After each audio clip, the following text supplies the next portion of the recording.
Yo, what's going on, guys? Welcome back to the Tinted Visors podcast. Coming back at you again with episode 23. Today, we're going to start with our news, which is going to be heavily focused on the wild card race in the East. Then, staying on theme with the playoffs, we're going to look ahead to some potential playoff matchups, compare the teams that we could see going head to head this year. Going to do a draft battle, come back at you again with a new topic, and finally, we're going to end it off with some trivia. That being said, let's get this going. But I don't be getting my flowers. You really thought she would be sweet. Before we get into the news, we do have card of the day. I am all out of cards, unfortunately. I gotta go restock back home. So we're gonna go something different. We are gonna go with my Stamkos home blue jersey. Had it for a handful of years now, 6 or 7 years or something like that. It is not a real jersey. I'm pretty sure it's a ripoff. It was like $60, so I'm fairly certain it's not legit. But that was my budget back in the day, and it's been with me everywhere. I wear it to jersey themed stuff. I wear it skiing. Worn it to both Tampa games I've been to, so it's been through a lot. Part of me wants to get a real one, but the other part of me doesn't want to give up on this jersey. It's been around a while. It's actually held together a lot longer than I expected. But yeah, that's my item of the day. Yeah, sweet jersey, the classic Tampa home jersey. A pretty big man of you to say that it's a ripoff.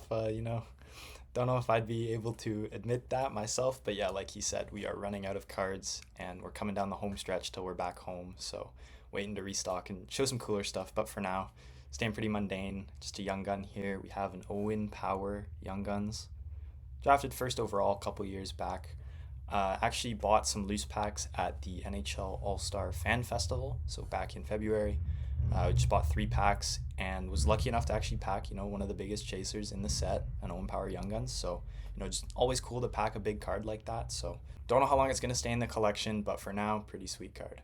So yeah, just getting into the news. It is all wild card focused right now. The West is pretty much figured out. The Blues have kind of fallen off, and Nashville and Vegas look like they're going to pick up those last spots. But the East, it's wide open. Tampa clinched. Good on them. I was a little scared for a little bit, but they managed to get their spot. The third in the Metro is still available, as well as the second wild card spot. The Islanders currently hold the third in the division. 5 games left at 85 points. They have a little bit of a lead on the Wings, who have 5 games left at 84. The Pens have 83 points. The Flyers are with 83 as well. And then the Caps, they're down at 82, but they are playing right now and they have 6 games remaining, so that could change by the time this video goes out. But Caden, the race is wide open. Any one of these teams could clinch either of those last 2 spots. Yeah, the East always seems like mayhem. It seems to always come down to the last week of the regular season. And some pretty crazy storylines. You mentioned the Flyers falling out of a spot, only 4 games left, 83 points. Probably the team, the second most over exceeding team in the league, only behind the Canucks. They held a spot all year long, backed by a really strong start, and everyone's kind of been waiting for the wheels to come off, and I think they finally have. Unfortunately, I think they're just barely going to miss out on the playoffs. But if you're a Flyers fan, I think there is a lot of optimism in Philadelphia. But for me, the Caps, they do have 6 games. You can never count them out. Very old squad led by Ovi, kind of putting the team on his back, just trying to drag them across that finish line to get that playoff spot. And, not to mention the Pittsburgh Penguins, Sidney Crosby doing the exact same thing. So yeah, this race is really going to come down to the last couple games.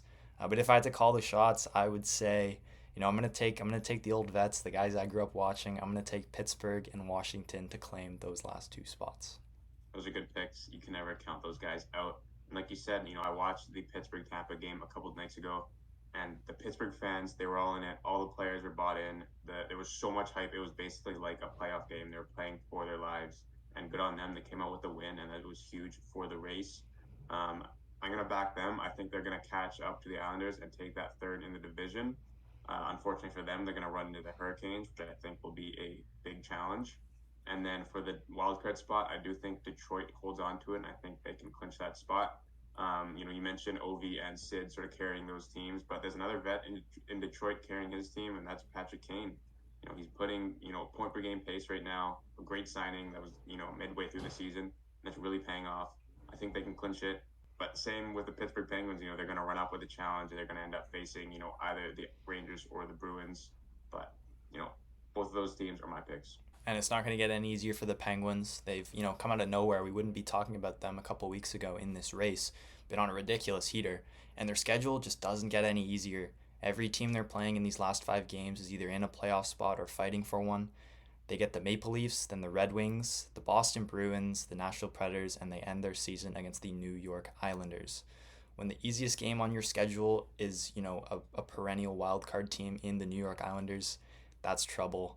Sid's really going to have to get this team across the finish line. These 5 games are going to be brutal. Craziest thing is if they make that third wild or that third place in the division, they end up playing Jake Gensel and the Carolina Hurricanes. What a story that would be. You know, good on them. I mean, they sold at the deadline. Both of them and the Capitals sold, with Mantha leaving Washington. But both the vets putting their teams on the backs and really, really pushing this to the last game. It's going to be really exciting to watch. With all the questions in the Metro and the second wild card, there are some certainties in the Atlantic. It is pretty likely that Boston will end up with Tampa in the first round, and then Florida and Toronto. And Boston Tampa would be an amazing series. They've played each other a number of times in the last few playoffs. Tampa coming out on top in most of those occasions, but here we have Boston as the top dogs, and Tampa coming in as the underdogs. So it'll be a really close series. I do have confidence in Tampa. I feel like they're one of the teams that has the better chances of an upset, just with the recent play that they've been having. They've been 7-2-1 in their last 10. They're on a heater. Kucherov is basically unstoppable. But Boston's got a really strong defense as well as a strong goaltending tandem. But like I said, it would be a great series. I think it could go 6, maybe 7. It's going to be fists being thrown, a bunch of goons on each team. It'll be great. Yeah, if this matchup happens, I cannot be happy if I'm a Bruins fan pulling a team like Tampa in the first round and a really experienced team in the playoffs. The matchup I kind of want to talk about, staying in the Atlantic as well. We're going to look at Florida Toronto, currently holding the 2 and 3 seeds in the Atlantic. Yeah, once again, Leaf fans, they made it out of the first round last year. I really can't see it happening this year if they have to go up against Florida. This is a Florida team just 1 year removed from that Cup final. It's not the same Matthew Tkachuk as last year, but we all know he turns up in the playoffs. They are a deeper team, adding in guys like Vladimir Tarasenko. And, the Leafs, they have added some depth as well on the other side, guys like Bertuzzi and Domi. But to me, I think this Panthers team is just much more complete, and I would see this series ending in 6, maybe even 5 games again. With both of us assuming that Boston will end up with with Tampa as the first wild card, that would mean that the Rangers get the second wild card, the lower team in the standings, and that could be any one of the Wings, Caps, Pens, like we said, any one of those teams. But looking at that, the Rangers have a pretty easy first round. I can't really see any of those teams kind of pulling off an upset. If any, maybe the Pens, maybe Sid kind of rallies the boys, but New York's deep. They added a lot of players. Defense, goaltending, forwards, can't complain about any one of those areas. I think they're primed for a Eastern Conference final appearance, maybe even the Stanley Cup Finals. So first round, like you said, a first seed. You're looking at the first round as an easy series, and I think that is the case for them. The Rangers are just a much more complete team compared to all of these. I think they would absolutely dog walk the Red Wings. Same thing with the Capitals. I think their biggest, concern would be the Pittsburgh Penguins, not just because they're red hot, but also, Sidney Crosby. It's an older squad. They're very experienced, and back in 2022, these teams did match up in the first round, and Pittsburgh took them to 7, and it went all the way to overtime. So this isn't no pushover of a Pittsburgh team, but like this Rangers team is just so deep. They've looked so good all year. And I think at most that Pittsburgh could take them to 6 games. But yeah, if I'm the Rangers, I'm looking at this just as a momentum builder, winning the series, maybe a sweep, ideally in 5 or 4, and just build momentum and get ready for the next round. Just looking over at the Western Conference, the Canucks pretty much guaranteed in that first seed, so they're going to get one of the wild card positions, and that's looking like LA, Vegas, or Nashville. Caden, rank those teams in who you'd like to see the most in the first round. So I think the team that I would like to see the most in the first round as a Canucks fan, I think it's got to be the Nashville Predators. They were on a heater. They have cooled off a bit, and they are still a very scary team. But I just like the Canucks roster. We are kind of lacking a bit right now, but if we can pick it up come playoff time, I think we would easily be able to take care of Nashville. I just think we're better at every position. Goalie, maybe a coin flip with Saros, but I do still like Demko a bit more. Next team I would like to see, it's tough between the two, but with all these guys likely to come off of LTIR in the playoffs for Vegas, I'm going to say LA as the second team that I would like to see in the first round. Play a very defensive brand of hockey. There has been some controversy about it, so maybe a new rivalry or reigniting an old one brewing there. Nikita Zadorov has had some choice words for how the LA Kings play hockey. So I think that would be a really fun matchup. I think they would give us a hard time, with the potential of an upset. This series will probably go 6 or 7. Hopefully, still going the Canucks' way, but LA has kind of had our number this year. And finally, the Vegas Golden Knights. For obvious reasons, I would really hate to see them in the first round. You got guys like Tomas Hertl coming off LTIR. Even Mark Stone is going to be magically healthy come game one. So yeah, would just absolutely hate to see them, because if we have to see Vegas, and if we get through Vegas in the first round, seeing Edmonton in the second round, it's just not a good look, and it's a recipe for a first or second round exit for the Canucks. With Vegas and LA being one of the options for Vancouver, that would mean that whichever one that they don't get would end up with Edmonton. And I think, a Vegas Edmonton matchup would be an amazing first round series, probably one of the best in the playoffs for the first round. Obviously, they met up last year, and Vegas got the better of them. Former first and second overall picks going up against each other, McDavid versus Eichel. It'll be an amazing series. If they do get LA, I think it'll be a pretty quick series. Edmonton just seems to kind of have LA's number in the playoffs. They've beaten them the past couple of years. So I think, for LA's sake, they might even want Vancouver at this point and want Vegas to take on Edmonton. But that would be ideal for Vancouver, actually, because, Vegas and Edmonton would beat each other up. Come round two, whoever comes out would be, limping on their way, and Vancouver could take advantage of that. But flipping over, looking at the Central Division, looking at the number 2 and 3, it's pretty much going to be Colorado and Winnipeg. Dallas has kind of pulled away from Colorado in recent weeks, so they might lock up that number 1 spot. But, we called Winnipeg a pretender a couple weeks ago. Do they have a shot against Colorado? I just don't see it. Yeah, me neither. The only way I could see this happening is a Connor Hellebuck masterclass, the better goalie. It's really the only thing that Winnipeg has over Colorado, and it would be the goalie. Connor Hellebuck, the likely Vezina winner this year, he could turn it on come playoff time, and who knows what can happen in that building out in Winnipeg. The whiteout, what do they have going on? Maybe it can kind of rattle Colorado, but to me, this Avalanche team is just too hungry. Coming off the first round exit last year, the majority of hockey fans were shocked that the Kraken were able to upset them in the first round. This Avs team is hungry. Just 2 years removed from that Stanley Cup win, the core is the same, led by Nathan McKinnon and his intensity. I just really can't see Colorado being a first round exit again this year. All right, so just moving on to a draft battle, something we haven't done in quite a few episodes. Today's theme is going to be players 30 or older who have never won a Stanley Cup. We're going to pick a team at random, and then we're just going to go back and forth naming players who are on that team or who have played for that team. Give it 2 or 3 seconds each, and then if whoever blanks loses first overall, the other person gets it, and they get to pick away. The Florida Panthers. Sam Reinhart. Matthew Tkachuk. Brandon Montour. Alex Barkov. Tarasenko. Anton Lundell. Bobrovsky. Aaron Ekblad. Alex Lyon. Olli Jokinen. Ed Jovanovski. Okay. We'll go Evan Rodriguez. I'm going to go with Carter Verhaeghe. I'll go with E2 Luosterainen. I'll go with Gustav Forsling.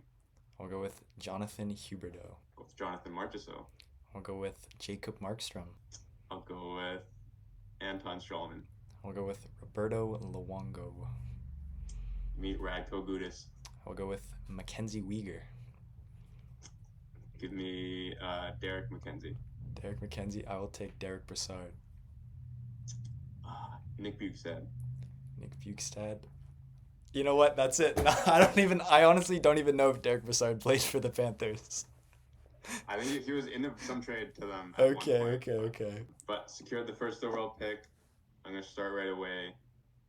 I think it's no brainer. I think at least looking at my list, it's no brainer. I'm gonna go with Artemi Panarin, 32 years of age, career year, 100 points for the first time. He's my first pick. Great pick. I think the second overall pick currently, I think it's actually a very solid choice as well. Maybe a little biased, but we're going to go with 31-year-old JT Miller, also approaching 100 points. Never won a cup. So for the second pick on the snake, back-to-back, we're going to take 31-year-old Zach Hyman, also having a career year. 50-goal scorer. Great picks. Those are literally, I have them circled right here as my center and right wing position. So I'm going to go to the D because you don't need forwards anymore, or you just need one more. So I'm going to pick up 33-year-old, both of them, Roman Yossi and Eric Carlson, Wow. both 2008 defensemen. Never won a cup, surprisingly. Both really good players, but those are my picks. Yeah, wow. You did more research than me. I didn't have either of those players. Don't need any more defense, so I think we're going to lock up the goalie position. No brainer. I think there is, a good consolation prize if you know it. But for me, I'm going to take Connor Hellebuck, 30 years of age, the Vezina winner. He's going to be elite for a long, long time. And to wrap up my forward core, we'll play this guy down the middle. We'll go Claude Giroux. Maybe a little old, 36, but yeah, one of probably the best players when it's all said and done to have never won a cup. Career's not done yet, but yeah, we'll see. Just for the topic, I'm going to pick Joe Pavelski for my right wing position. Ageless wonder. Got to pick him up for my team. He's, I think, ahead of Giroux for best player who hasn't got a cup at the moment. It's between Zibanejad and Scheifele. Scheifele's having the better year, I think, so I'm going to go with Mark Scheifele down the middle. We'll go to the defense here with our last two picks. We're gonna take a veteran. He's kind of fallen off, but in his prime, he was pretty elite. We're gonna take Brent Burns for the right side, 39-year-old. Hopefully, he can win a cup this year with Carolina. And to wrap up the decor, we're gonna age down a bit between two guys. Shane Goss to spare. Very offensive minded, but we already have that in Brent Burns. So we're gonna go with more of a two-way approach. We're gonna go with Dmitry Orlov at 32 years of age. I think it's a consolation prize you're talking of, unless you're talking about Bobrovsky. I'm taking Linus Ullmark. Yeah. Is that who you're thinking? Yeah. No. All right. Great pick. That wraps up the team, yeah.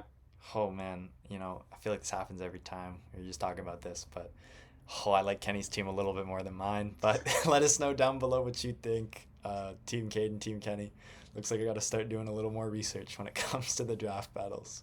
Wrapping things up with some trivia as always. I will be going first today. I'm sending you an image. It is sent now. It is a tier list courtesy of Tiermaker. And all you got to do is guess the topic. Maybe like top cities. Boston's pretty cool. Vancouver's cool. New York. Chicago, Ottawa, and San Jose at the bottom has to mean something. I don't think it's logos. It's not your favorite. It's not your favorite teams, No. right? No. Is it like which logos you could be in the flag? No. I've seen that one. No. Like top cities you want to visit. Good guess, but no. Top arenas you want to go watch a game. Good guess, but no. Like this is like Best yeah. sports cities. No, it's something like on the ice. Something with the like. The home atmosphere. Best atmospheres. Best playoff atmosphere. No. It's You're so disappointed. like you're thinking like way outside the box, and it's inside the box. It's right here. What is like a bright spot for the Ducks other than their young core? Like what? Goaltending. Goalies. Top goalies in the league. Yeah. Is it really? So this is just based my opinion on top starting goaltenders in the league. There's definitely some questionable ones because, like I said, I whipped it up in like 2 minutes. But glad you. I would agree with most of these. I did. But that was actually pretty funny to watch you try to work through that. Alrighty, what I got for you, Cox trivia. Quinn Hughes recently moved up into second in all-time defensive points. Yeah. Can you name 5 other defensemen in that top 10 for defensive points? 5 other players. Okay. Alex Edler. That is number 1 position, yeah. Matthias Oland. Matthias Oland is the 3. I want to say, is Dennis Kearns on the list? Dennis Kearns is in the 5 and was not one of the guys I thought you would get. Oh, there's like a Finn on the list. There's a Finnish guy, I'm pretty sure. But I don't know his name. It's like Lou. It's got an L in it, but Ed Jovanovski. Jovanovski's in the 9. There you go. There we go. One more D-man. Sammy Salo. Sammy Salo's in the 8. There you go. Nice. There's 5. 4-5. Kevin Bieksa's also there. Oh. Finnish guy you're looking for is Lum. Lumme. Yeah. Never heard of him, but that was way too easy for you, I guess. Been staring at the list the whole time, memorizing the names. Never heard of Dennis Kearns before. Career plus minus of minus 155. Whoa, whoa, Pretty whoa. crazy. All right, Kenny, my second trivia question for you. We noticed last episode that career paths were getting too easy. So I have a career path for you, but I've taken the liberty of adding two fake teams in here. So, started with the LA Kings. Did he? I don't know. Something you're gonna have to figure out. Went to Okay. the Vancouver Canucks, Okay. over to the Winnipeg Jets, to the Montreal Canadiens, to the Toronto Maple Leafs, to the Calgary Flames, to the New Jersey Devils, to the Boston Bruins, Still going? Yeah. and then back to the Winnipeg Jets. Oh my goodness. A lot to unpack. So there's just a reminder. I added one because I figured it was going to be a little too easy. There are three fake teams in there. Oh, there's three. There's three. I added one, called an audible because I was going down the list. I was like, this might be too easy. So Oh man, I don't know where to start because the LA could be wrong off the bat. Um, I mean, there's like Toffoli's kind of in there with Winnipeg, Montreal, LA, Vancouver, New Jersey. Hold on. Yeah. One fake team, two fake teams, three fake. Is it Tyler Toffoli? it is Tyler Toffoli. Oh no. Still too easy. It's harder. Maybe next time I'll throw this at you again with, a lesser known name or a name that has moved around less just to make it a little bit harder. So last trivia of the day, a couple weeks ago, you gave me some game scenarios and asked me to name the players. I'm gonna do pretty much the same thing back to you. Okay. First one, right off the gate, 2011 Stanley Cup playoffs against San Jose Sharks in overtime off the puck hitting the stanchion. I don't want the guy who scored the goal. I want the guy who hit the stanchion. Not the guy who hit the stanchion. Okay. I'm gonna say Alex Edler. It is Alex Edler, and then just for fun, who scored the goal? It was Beaker, Kevin Bieksa with the slap shot. So what a time to be alive. 2015, another playoff goal. Round 2, New York against Washington. There is a shot from the point, which was from Dan Girardi. This guy collects the rebound, puts it in the net, and eliminates Washington from the playoffs. Who scored that goal? I mean, yeah, Chris Kreider. It's probably before his time, but Incorrect. It's Derek Stepan. oh, That rings a bell. Going off to the bubble in round 1, Tampa and Columbus played one of the longest games in history in 5 overtimes. Who scored the game winner? See, I think this one was Braden Point in the slot, but It was Okay. Braden Okay. Point. Puts it home. Same thing in the bubble. Play in, overtime game, Knox Wild to send the Wild home. Who scored the game winning goal? Chris Tanev. There you go, Chris Tanev. That was a great call. That was Going awesome. to the 2014 Stanley Cup Finals, Toffoli takes a shot in Game 5. The rebound pops out, and this guy buries it to eliminate the Rangers and clinched the Stanley Cup. Who scored the goal? It was Alec Martinez? Alec Martinez, 3-time Cup champion. Also a great call. Last one, longest one. Looking for 3 names here. Okay. Leafs are up 4-1 in the 2013 playoffs against Boston. Right.